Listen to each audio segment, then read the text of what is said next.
کیا وزیر اعلیٰ خیبر پختونخوا سہیل آفریدی صوبے کے اصل مسئلے کو سمجھ گئے ہیں؟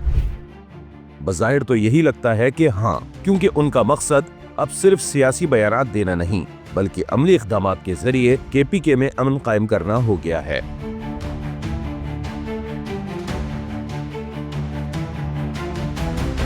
ویسے تو پچھلے 12 سالوں میں تحریک انصاف کی حکومت میں صوبے میں 3 وزرائے اعلیٰ گزرے، لیکن سہیل آفریدی کی قیادت میں صوبہ دہشت گردی کے خلاف زیادہ فعال اب نظر آ رہا ہے۔ سہیل آفریدی نے حال ہی میں ایپیکس کمیٹی کے اجلاس کی صدارت کی، جس میں دہشت گردی کے خلاف اہم فیصلے کیے گئے اور صوبے میں امن و امان کا تفصیلی جائزہ لیا گیا۔ اجلاس میں corps commander Peshawar, chief secretary, وفاقی وزیر داخلہ اور دیگر سینئر سول اور فوجی حکام شریک تھے، جس سے یہ واضح ہوا کہ دہشت گردی کے خلاف فیصلوں میں فوج، وفاقی حکومت اور صوبائی حکومت سب کا تعاون موجود ہے اور وہ ایک پیج پر ہیں۔ اس اجلاس میں مالاکنڈ قبائلی اضلاع اور دیگر حساس علاقوں میں امن و امان کے لیے کیے جانے والے اقدامات پر تفصیل سے بات ہوئی۔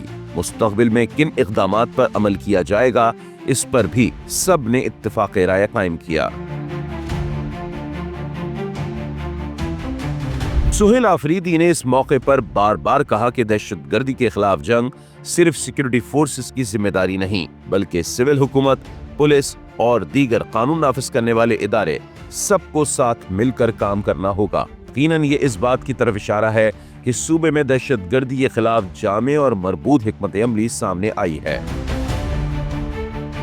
اس اجلاس سے یہ بھی واضح ہوا کہ اب پہلی بار سیکورٹی پالیسی نہ صرف واضح ہے بلکہ منظم انداز میں عمل درآمد کے قابل بھی ہے، اور سہیل آفریدی کی قیادت میں یہ اقدامات صوبے کے عوام کے اعتماد اور ترقی کے لیے بھی اہم ہیں۔ خیر سے اب یہ دیکھنا باقی ہے کہ یہ اجتماعی کوششیں عملی طور پر کتنی مؤثر ثابت ہوتی ہیں اور اس پالیسی سے خیبر پختونخوا میں کیا واقعی دیر پا امن قائم ہو پائے گا۔